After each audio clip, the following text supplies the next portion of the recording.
Okay, welcome to today's Team Anvil Talks. Now we're going to try something a little bit different today.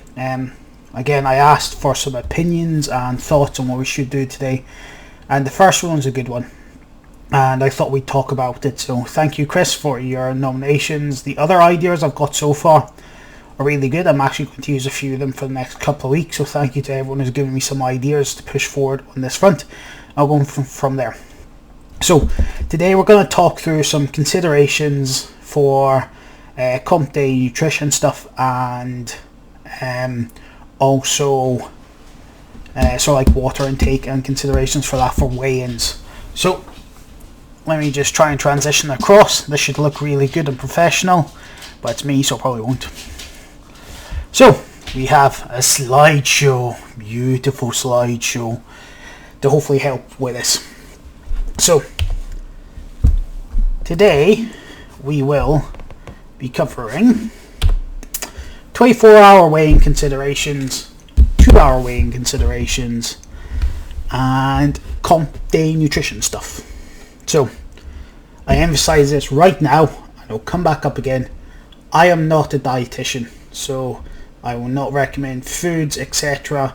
I will suggest things that I eat, and that's about as close to it, and things that I've found through my professional experience has affected the overall system.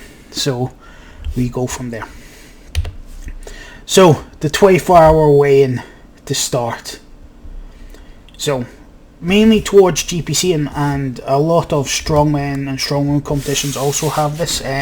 It is designed to try, and the theory set is, if you're having to water cut, then you've got the maximum amount of chance to recover before competing the next day. Some people say it's cheating, but it's such a way with federations and stuff like that, how they set up.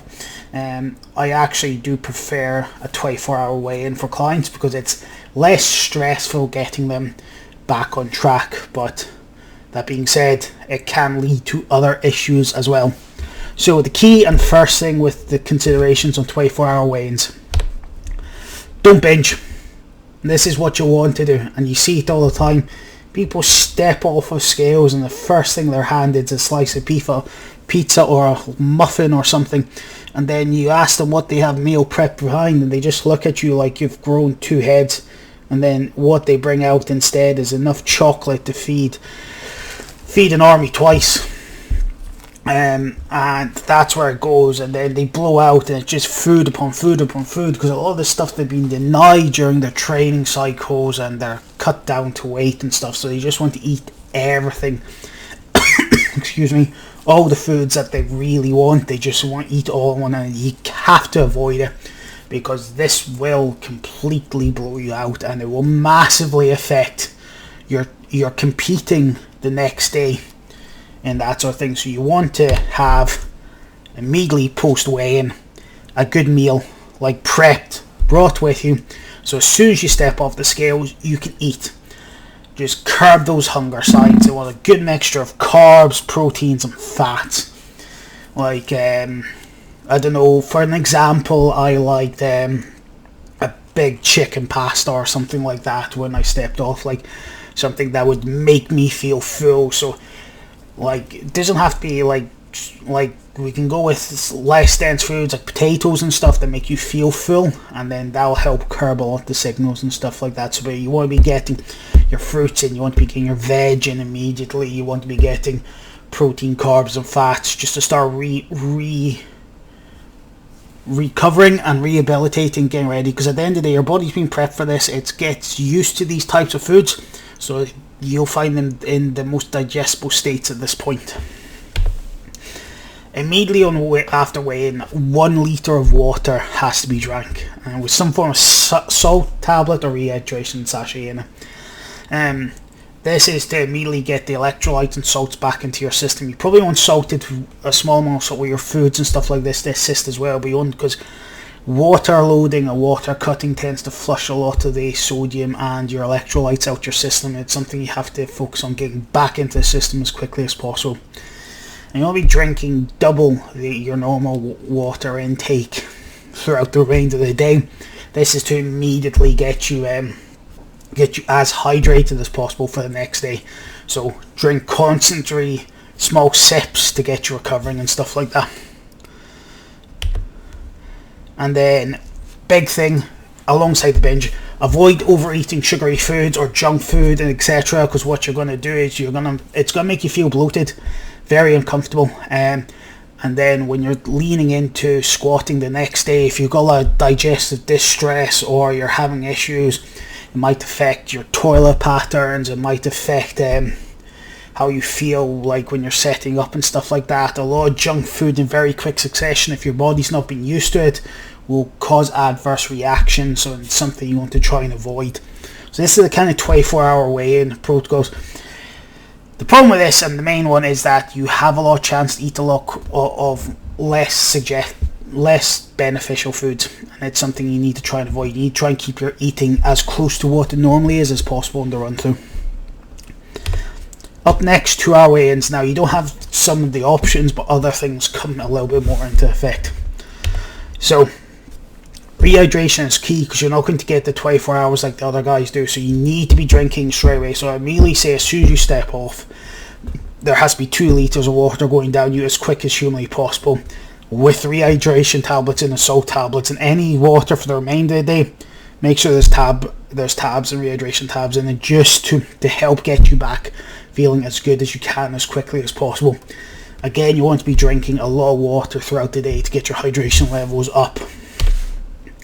Meals should be focused on light and more fast-acting carbs and stuff like that, because everything needs to be planned in advance and stuff like that, so you know exactly what you're eating when.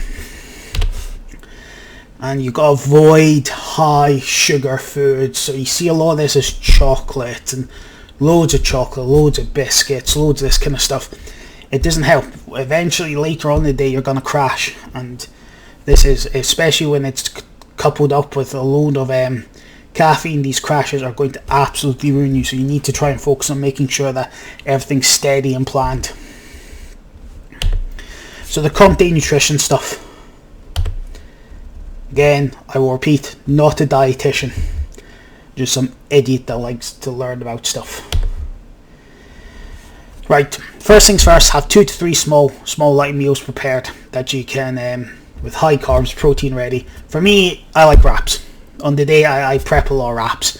They're easy to eat. You can cut them up. You can package them into little individual sachets. You can fill them full of fruit and veg. You can fill them full of veg and meat. It's very quick, easy, in, chewed, done.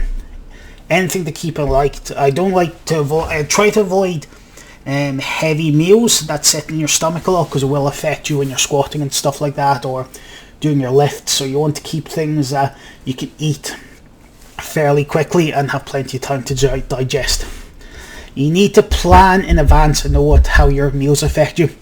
So what I mean by this is, you might know that certain meals are good at certain times. A heavier meal might be more beneficial straight after squats, before bench, to make sure it's through and digest into the system by the time you hit squat deadlifts. Whereas having a heavy meal before squats might affect you too much, or having the heavy meal before deadlifts might end you puking on the head judge. So you need to know when and where, what meals you can eat, and how that affects you in the grand scheme of things. This is why we need to plan things out in advance, so everything is sort of done in that side and plan like that. You need to be eating and drinking regularly and avoiding overloading on large quantities of caffeine. Now you see this with people, like they smash 2, 3, 4 cans of Monsters down them very quickly, and then they literally just live on caffeine for the rest of the competition. It's not going to help, because eventually your body is going to start to just crash. So what we're looking for is making sure you're having like a steady amount of caffeine through the day is good to keep you on top of things, but you want to be eating and drinking regularly, and that's where you're going to get your energy from the day from. And that's really it today. So I kept it so like around about 10 minutes. Hope you enjoy this. Let us know what you think, and if you've got any questions, feel free to ask. If not, I will catch you next time. Good luck, and I hope this helps. Enjoy. Goodbye.